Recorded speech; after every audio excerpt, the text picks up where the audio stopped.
In the mid-1960s, Reykjavik still held the serenity of Nordic cities distanced from the continent. Its narrow streets, shaped between hills and the sea, seemed shrouded in an eternal silence. It was in this setting that Einar Jónsson was born in 1965. The son of an electrician and an elementary school teacher, nothing about his birth suggested he would become one of the most enigmatic cases investigated by Ian Stevenson in his series on recollections of previous lives. The first signs appeared early. At just 2.5 years old, Einar displayed an unusual posture towards simple objects, pieces of wood, clay bowls, smooth stones collected in the yard. He would kneel, clasp his hands, and murmur incomprehensible phrases, as if in prayer. Gradually, the sounds began to repeat, and his father, intrigued, started writing them down. A linguist from the University of Iceland identified traces of Old Norse in them, a language used in medieval religious contexts. When questioned about what he was saying, Einar spoke of a stone place where men wore brown clothes and shaved their heads. He recounted that there was a large bell and books that were read for God. His mother, surprised, asked where he had learned that. He answered naturally, "That's where I lived before I came here." As the months passed, his behavior became even more particular. He preferred to remain alone, sitting on the floor, his eyes fixed on an invisible point. He refused toys and games, showing a serenity that concerned teachers and family members. Before meals, he would bow his head and murmur prayers that no one recognized. Neither of his parents was religiously observant, and the family had never attended churches. It was an Icelandic doctor who, upon hearing the mother's account, wrote to Ian Stevenson, then a professor at the University of Virginia, known for his systematic work on spontaneous childhood recollections. Stevenson immediately deemed the case relevant. A child with intense spiritual behavior in a secular home, without exposure to religious symbols. During the first interviews, the boy was encouraged to describe the place he spoke of so often. He pronounced something similar to Þingeyraklaustur, the name of an old Benedictine monastery in northern Iceland, founded in the 12th century and dissolved during the Reformation. Stevenson checked the records and confirmed that Einar had never been to that region, nor had any relatives connected to the site. The researcher saw a rare case here, detailed recollections of a monastic nature, emerging in a cultural context that did not nurture them. For him, this represented more than a childhood enigma. It was an opportunity to observe, in a pure state, the persistence of a memory that seemed to come from another era. Thus began one of the most subtle and fascinating investigations in Ian Stevenson's European collection, the boy who claimed to remember the life of a monk lost in the mists of the Icelandic north. When Ian Stevenson disembarked in Reykjavik in the summer of 1969, he found a city shrouded in fog and modernity. The streets, silent and damp, reflected the restrained rhythm of Iceland, where history seemed to move more slowly.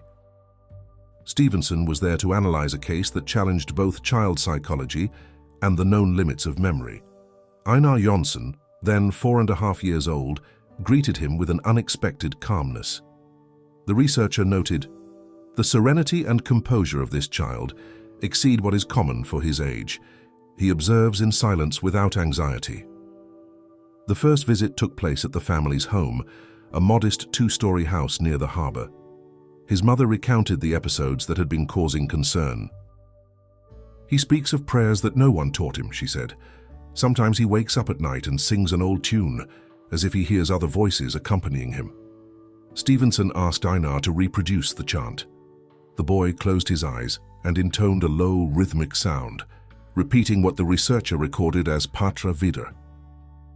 Later, upon consulting an Icelandic linguist, Stevenson learned that the expression resembled Pater Vidar, Father Vidar, a name that corresponded to historical records of a monk who lived in Þingeyraklaustur during the 15th century.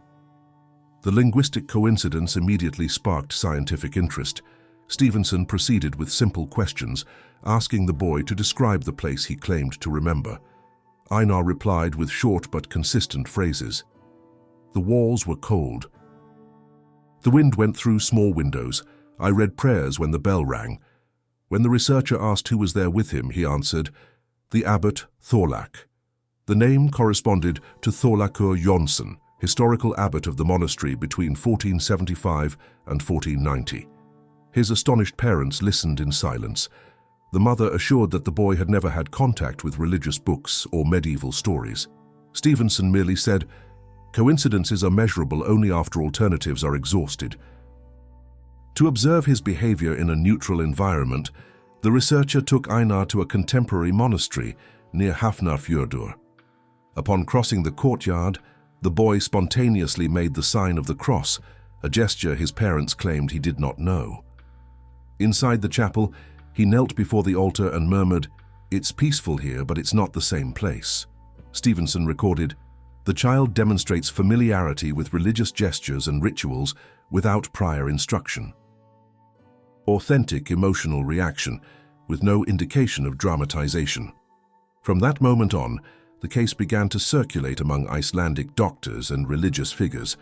Some saw it as an example of inherited memory, others as a psychological enigma. But for Stevenson, it was something rarer, a spontaneous recollection associated with a specific historical context, supported by details that a child's imagination would hardly produce. The boy, for his part, remained calm, distant from the discussions around him.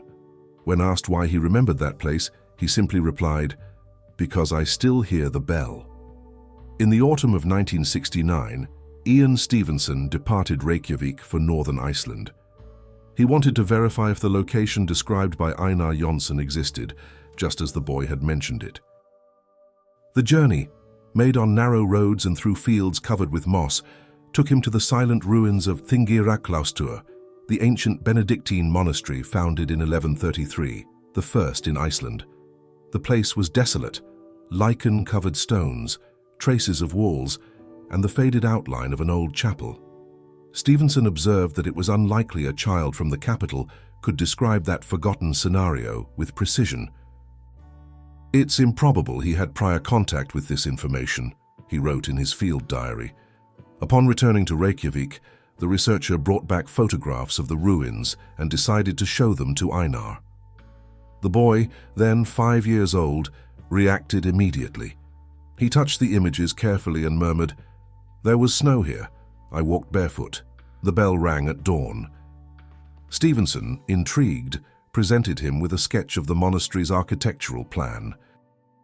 Without hesitation, Einar pointed to an area on the north side and said, "The library was here." He indicated another spot, "And the abbot's room was here." The archaeologist, Father Jon Sigurdsson, who was accompanying the investigation, confirmed that the boy's indications matched old records preserved in Skalholt manuscripts. For Stevenson, while not conclusive, the coincidence was notable enough to merit detailed documentation. In the following months, Einar continued to exhibit behavioral traits linked to religious life. He would recite, during moments of solitude, small prayers in an unknown language. One of them, transcribed by Stevenson, said, "May God's light cut through the fog." A Norwegian linguist later confirmed that the phrase corresponded to structures of Old Icelandic used in 15th century hymns. In search of a plausible explanation, Stevenson verified the family conditions. Neither the parents nor the school nor the surrounding environment offered any religious or medieval influence. There were no prayer books in the house, nor materials about monasteries. During one of the recorded interviews, the boy described a repetitive dream. "The bell fell and hurt my hands. Then came the dark." The researcher remained attentive. In 15th century records, he found a mention of the death of a monk named Vidar, injured by a falling bell during tower repairs. This correspondence caught his attention. In a marginal note, Stevenson wrote, "Improbable historical coincidence." The name Vidar appears both in the subject's statements and in a contemporary record of a fatal accident. The sum of the evidence, the name, the topographical descriptions, the archaic vocabulary, began to delineate a picture that defied any simple explanation. For Stevenson, the Icelandic case represented a rare confluence between individual memory and documented history, an unexpected link across centuries. As the investigation progressed, The researcher realized that the boy was not just narrating isolated memories.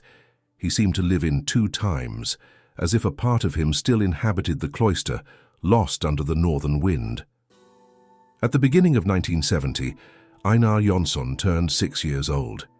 Ian Stevenson's notes already totaled dozens of pages of observations, interviews, and phonetic transcriptions. Among the most persistent elements, one stood out: the recollection of the bell. This memory, charged with emotion and clarity, became the focal point of the entire case. During a recorded session, Stevenson asked Einar to describe the episode again. The boy closed his eyes, took a deep breath, and spoke in an almost whispered tone. It was morning. The rope was stuck. I pulled, the bell broke, and the sky disappeared. After speaking, he remained motionless, with a weary expression. Stevenson noted, remarkable physiological reaction, slight tremor in the hands, short breath, no signs of theatrical imagination. The researcher, as always, sought to eliminate alternative explanations. He spoke with neighbors, teachers, and the local parish priest. None reported having mentioned old bells or monasteries in the child's presence. There was, therefore, no plausible basis for external influence. In search of historical data, Stevenson examined the archives of the National Library of Iceland. In a manuscript from 1490, he found a reference to a monk named Vidar, who died after a bell fell during repairs. The name coincided exactly with the term Patra Vidar that Einar recited in his nighttime chants. The researcher described the discovery as a linguistic and historical parallel of high statistical improbability. When Stevenson showed the translated text to the family, Einar reacted spontaneously. He touched the paper with his fingers and said in a low voice, "It was me. I prayed for the travelers of the sea." The researcher recorded the episode without interpretive comments, limiting himself to observing the coherence between emotion and account. With the increase in local attention, the parents began to worry about public exposure. Reykjavik was small, and the rumor of the case was already circulating among teachers and doctors. Stevenson, respecting the family's privacy, suspended open visits and continued the follow-up privately. One dawn, the mother reported finding her son by the window, lighting a candle and repeating, "May the flame not go out in the wind." Intrigued, she told the researcher that they did not have the custom of using candles at home. The boy, when asked, only explained, "It is for the prayer of the hours." In the 1971 report, Stevenson included the episode as an example of ritual behavior consistent with medieval monastic practices. He observed that the set of gestures and expressions seemed to follow its own pattern, independent of social learning. As the study progressed, the central question ceased to be, "What does he remember?" and became, "Why does he remember?" Stevenson began to notice that in many cases, the previous memory seemed to seek resolution, as if the recollection emerged to be recognized, and upon being recognized, could cease. Einar increasingly asked to visit the place of the bell. Stevenson, cautious, decided to wait.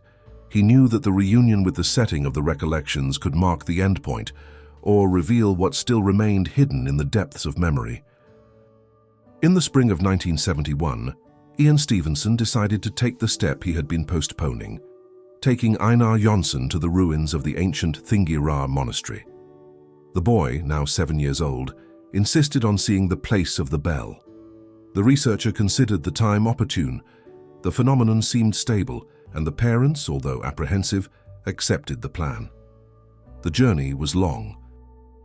The group departed Reykjavik in a rented car, with Einar's parents, Father Jón Sigurdsson, who assisted as interpreter and historical consultant, and a young archaeologist. The coastal roads wound between lava fields and late snow-covered mounds. During the journey, the boy remained silent, looking out the window like someone recognizing something invisible. When they approached the plains of Þingeyrar, Einar asked to get out of the car before reaching the ruins. "I want to walk," he said. Stevenson recorded, "Spontaneous initiative in a place never before visited." The group walked to the archaeological site. Few signs of the ancient cloister remained, stone foundations, column marks, the faded outline of a chapel. Einar advanced slowly, stopping in front of an area covered with weeds. "The bell was here," he stated. The archaeologist marked the spot and days later would confirm the presence of circular foundations compatible with the old tower described in medieval records. Stevenson observed the boy's reaction. He knelt, touched the ground and murmured in an almost inaudible voice, "Fyrirgeftu," forgive. The researcher noted, authentic, contained emotion, accompanied by discreet crying. No pretense. After the visit, the group continued to the small modern church built nearby. There, Einar remained silent before the altar for several minutes. When questioned, he only replied, "His voice is still here." Stevenson merely recorded the phrase without speculation. In the following days, the researcher collected testimonies from old residents.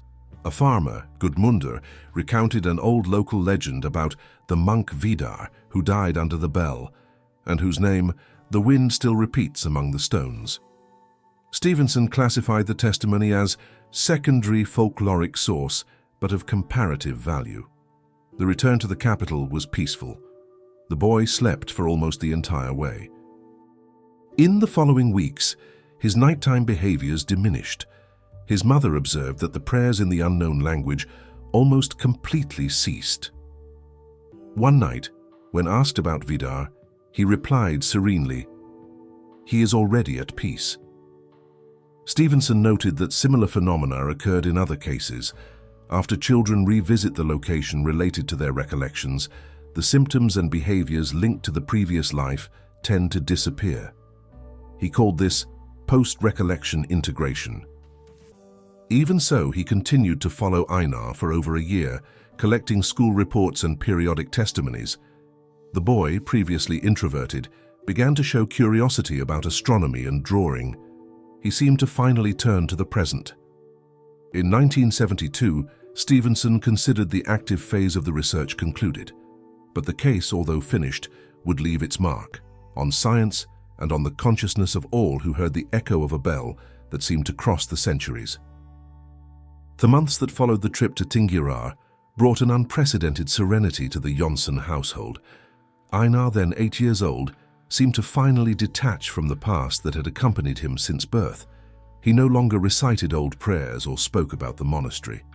The boy who once isolated himself to pray was now playing with schoolmates and was interested in astronomy books. In his follow-up reports, Ian Stevenson wrote, "The gradual reduction of the recollections coincides with the strengthening of the child's current identity.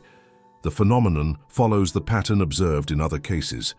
As the present life gains strength, the previous one dissolves." During an interview in March 1972, the researcher asked Einar if he still remembered Vidar. The boy replied simply, "Yes, but he is already sleeping." Stevenson highlighted the tone of naturalness, without fear, without sadness, as if recognizing the closing of a cycle. At school, teachers reported that Einar showed an unusual ease in understanding ancient religious texts, even without theological training. He read passages from the oldest versions of the Icelandic Bible as if he already knew them. The researcher, although cautious, admitted that the phenomenon could reflect linguistic remnants of a previous experience. Meanwhile, at the University of Iceland, the linguist Magnus Sveinsson studied the recordings made by Stevenson. Analyzing the metrics of the chants intoned by the boy, he concluded that the structure corresponded to Benedictine hymns dating from the 15th century. In his notes, Stevenson commented, "The formal coincidence between spontaneous expression and historical record is notable. The degree of complexity makes accidental creation improbable." Despite the lack of definitive answers, the case aroused growing academic curiosity. Anthropologists, psychologists, and theologians analyzed the material with respect, avoiding mystical interpretations. The emphasis fell on the coherence of the evidence and on Stevenson's methodological honesty. The researcher himself, always moderately skeptical, later wrote, "What we observe may be the residue of a human experience that transcends the boundary of biological life, or merely a poorly understood form of deep memory. In both cases, it is a phenomenon worthy of study. In 1973, after the last routine follow-up, Stevenson declared the investigation closed. Einar, then a healthy and communicative boy, seemed oblivious to what had once marked him.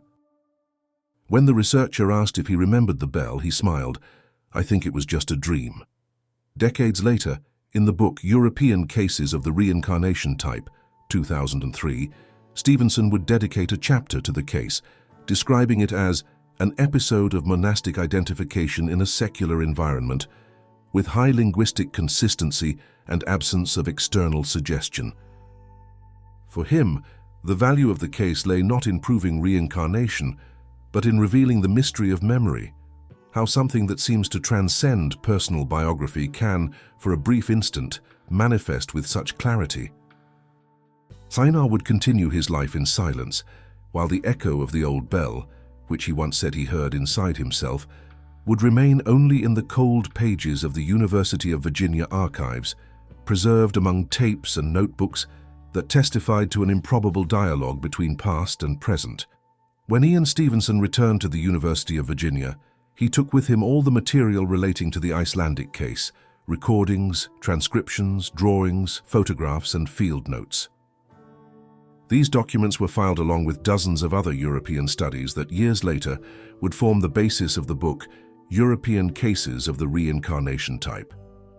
Although the episode of Einar Jónsson occupied only a few pages, Stevenson described it in personal letters as one of the most solid cases due to its internal coherence and the absence of cultural stimulus. In correspondence with colleagues, the researcher highlighted the boy's serenity and the natural way the recollections disappeared after the visit to Thingeyrar. The phenomenon completes its cycle. It emerges, manifests, finds resolution, and ceases, he wrote. This observation would become part of a concept he would develop, that of post-recollection integration, in which the memory of a supposed previous life gradually fades after being acknowledged. In Iceland, the case remained known only among scholars. Father Jón Sigurdsson published a brief article in the magazine Hugur og Andi in 1975, in which he described the experience as a manifestation of inexplicable memory without any indication of fraud or family influence. The text did not claim it was reincarnation, but argued that human experience seems to preserve echoes that transcend historical time. Decades later, Icelandic anthropologists would classify Einar's episode as a culture-free case, that is, an account of recollections without religious or symbolic support in the child's environment. Stevenson considered this a central characteristic of his research. The less the cultural influence, the greater the value of the testimony. In statistical records, Einar's case presented 32 specific statements attributed to the child, 18 of which could be verified as corresponding to historical or topographical facts. Stevenson identified 9 coincidences of high precision and 4 that he considered extremely unlikely to occur by chance. During a conference in London in 1976, a psychologist asked him if it might not all be the result of a child's imagination. Stevenson replied calmly, "Imagination can create stories, but it rarely sustains verifiable historical details." He did not make metaphysical speeches or spiritual conclusions. He merely described what he had observed. Meanwhile, in Iceland, Einar grew up away from the spotlight. By confidentiality agreement, his full surname was never disclosed. He became a reserved man, interested in science and literature, with no religious ties. In a rare interview given as an adult, he merely stated, "That memory belonged to another part of my life, one that fell dormant." Among memory researchers, the Icelandic case gained status as a classic example of spontaneous and self-contained recording. Among religious people, it became a story of serenity and reconciliation. And for Ian Stevenson, it represented something deeper, proof that the human mind, even limited by the body and time, can preserve fragments of an experience that seems to transcend the limits of individual life. When Ian Stevenson concluded his research on the Icelandic case, the 1970s were drawing to a close, and his reputation as a scholar of the spontaneous recollection phenomenon was already consolidated. The episode of Einar Jónsson, although discreet within his vast work, left lasting marks among the academics who followed his work. In Iceland, the case became a quiet part of the country's intellectual memory, an example of investigation that united scientific rigor and human mystery. In his final notes, Stevenson wrote, "The child's devotional behavior, combined with the recollections of a monastic environment, suggests a form of identity continuity that defies conventional explanation. The phenomenon proves nothing, but neither can it be ignored." Thus, he concluded the report with the prudence that always characterized him. Decades later, in 2003, already in his 80s, he would publish the book European Cases of the Reincarnation Type, where the Icelandic case featured as one of the most singular. Stevenson observed that, unlike other accounts, this one occurred in a completely secular home, without cultural elements that could inspire the theme of monastic life. It was therefore an example of observational purity, a recollection that emerged without any stimulus.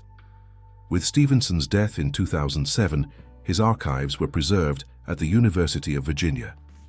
Among them were the magnetic tapes containing the original interviews with Einar, the voice of a child reciting words no one else understood.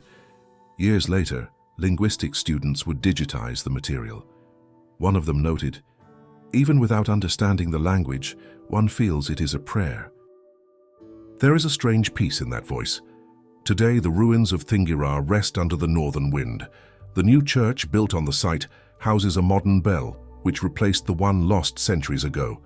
Tourists pass through the field without knowing that, according to scientific records, a boy from Reykjavik claimed to have died there, crushed by the sound of bronze that once echoed over the fjord. Einar's case offered no proof of reincarnation. Stevenson never treated it as such. For him, it was a record, meticulous, honest, and profoundly human, of something that did not fit into the common categories of science. In his own words, "To study these phenomena is not to seek the extraordinary, but to recognize what is extraordinary in the ordinary." For Iceland, the episode remained a discrete part of its spiritual history. For science, it remained an open question about the nature of consciousness and memory. And for those who know this story, perhaps only the symbolic image of the bell remains, not the one of bronze, but the one that seems to resonate within us, reminding us that time can separate lives, but perhaps never completely erase the sound of what we once were.